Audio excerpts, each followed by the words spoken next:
فتح واللہ عالم، اللہ بہتر جانے تو۔ ڈاکٹر صاحب یہ سیونگ اکاؤنٹ کیسا ہے اور اس سے ملنے والا فکس مارک پرافٹ پر روشنی ڈالیں، اور مارک اپ پر پرافٹ سے کسی غریب شخص کی مدد کی جا سکتی ہے اگر اکاؤنٹ ہولڈر خود رکھنا نہیں چاہے۔ دیکھیں بھائی، سیدھی سی بات ہے، سب سے پہلی بات جو ہمارے یہاں بینکنگ سسٹم ہے پاکستان کا، بلکہ پوری دنیا کا، یہ تقریباً سارے کا سارا سود پر مشتمل ہے۔ کبھی آپ دیکھیں گے دھوکہ دہی کے لیے کہتے ہیں کہ اسلامی بینک ہے، یہ اسی طرح ہے کہ شراب کی بوتل پر لیبل لگا دیا جائے کہ اسلامی شراب، جس طرح شراب اسلامی نہیں ہو سکتی، یہ موجودہ بینکنگ سسٹم بھی جو چل رہا ہے یہ اسلامی نہیں، چاہے اسلامی بینک لکھ بھی دیں، کیونکہ بینکنگ کا جو نظام ہے یہ بغیر فائدے کے کبھی کوئی آدمی بینکنگ کر سکتا ہی نہیں۔ کیوں کرے گا اگر اس سے فائدہ نہ ہو؟ اس لیے سیونگ اکاؤنٹ تو عین بالکل سود ہے۔ تقریباً سارے کے سارے علماء کا فتویٰ ہے کہ یہ سود پر مشتمل ہے، اس لیے یہ رقم وہاں رکھنی بھی نہیں چاہیے۔ ہاں، بعض علماء نے یہ فتویٰ دیا کہ بھئی اگر گھر پر رقم آپ کی محفوظ نہیں تو انتہائی مجبوری کے اندر آپ کرنٹ اکاؤنٹ میں رکھ سکتے ہیں۔ اگر گھر کے اندر چوری کا خطرہ ہے اور کوئی اور یعنی کہ نقصان ہونے کا خطرہ ہے تو انتہائی مجبوری میں آپ کرنٹ اکاؤنٹ کے اندر رکھ سکتے ہیں، لیکن سیونگ کے اندر نہیں۔ دوسری بات یہ کہ جو چیز حرام ہے اس کو اول لینا نہیں چاہیے۔ میں یہاں بیان تو نہیں کرنا چاہتا، لیکن ایک تحدیث سے نعمت کے طور پر میں چاہوں گا کہ اپنی مثال پیش کر دوں۔ میں جب ریٹائر ہوا 1917 کے اندر، بلکہ 2017 کے اندر، تو مجھے یاد ہے مجھے تقریباً 15 لاکھ اللہ ریاکاری سے بچائے جو جی پی فنڈ پر ہمیں ملتا ہے سود، مجھے ملنے تھے، میں نے وہ سارے واپس کر دیے کہ مجھے نہیں چاہیے۔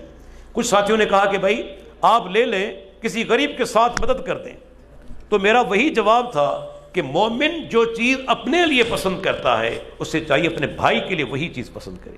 جسے میں حرام سمجھتا ہوں، جسے میں پلیت سمجھتا ہوں، اسے کسی مسلمان بھائی کو بھی دینا نہیں چاہیے۔ اگر آپ مدد کرنا چاہتے ہیں، اللہ نہیں کہتا کہ بہت زیادہ رقم دے دو، جو بھی آپ کے پاس موجود ہے حلال کی کمائی اس میں سے دے دیں، لیکن حرام کی کمائی آپ کسی اور کو دے دیں یہ بھی جائز نہیں۔ جسے آپ حرام سمجھ رہے ہیں اپنے بھائی کو کیوں دیتے ہیں؟ یہ تو بھائی کے ساتھ دھوکہ ہوا نا، محبت تو نہیں ہوئی۔ اس لیے آپ ان چیزوں سے بچیں، بلکہ اللہ پر توکل رکھیں۔ میں خود اپنی مثال دیتا ہوں، جب میں نے یہ پیسے ترک کیے، اللہ ریاکاری سے بچائے، اللہ سے میں یہی دعا کرتا ہوں، یقین جانیے اللہ کے گھر کے اندر بیٹھا ہوا ہوں، اللہ نے میری وہاں سے مدد کی جہاں سے میرے وہم و گمان میں نہیں تھا۔ فرمایا نا وَمَن يَتَّقِ اللَّهَ يَجْعَل لَّهُ مَخْرَجًا وَيَرْزُقْهُ مِنْ حَيْثُ لَا يَحْتَسِبُ۔ جو اللہ سے ڈرے گا اللہ اس کے لیے راستے پیدا کرے گا اور وہاں سے روزی دے گا جہاں سے اس کے وہم و گمان میں نہیں ہوگا۔ یقین جانیے اس سے کہیں زیادہ رقم مجھے ملی، لیکن وہاں سے ملی جہاں سے میرے وہم و گمان میں نہیں تھا، وہم و گمان میں نہیں۔ تو اللہ پر توکل کریں، وہی روزی دینے والا ہے۔ حرام کے قریب نہ جائیں، حرام وہ چیز ہے آپ کی دعائیں قبول نہیں ہوگی، دعائیں قبول نہیں ہوگی حرام سے، اور آپ کی اولاد کی جو پرورش ہوگی اثرات ہوں گے حرام کے۔ حرام اپنا اثر چھوڑتا ہے اولاد پر، آپ پر۔ اس لیے مومن جو ہے، اللہ کے نبی کا فرمان ہے، یاد رکھیے، دع ما یریبک الی ما لا یریبک، جو چیز تمہیں شک میں ڈالے اسے چھوڑ دو، جو شک میں ڈالے۔ حرام تو دوسری بات ہے، وہ تو یقیناً حرام ہے، یقیناً حرام، لیکن اگر مشکوک چیز بھی ہو تو مومن وہ ہے جو مشکوک چیز کو بھی ترک کر دے، وہ چیز اختیار کرے جو بالکل حلال ہو۔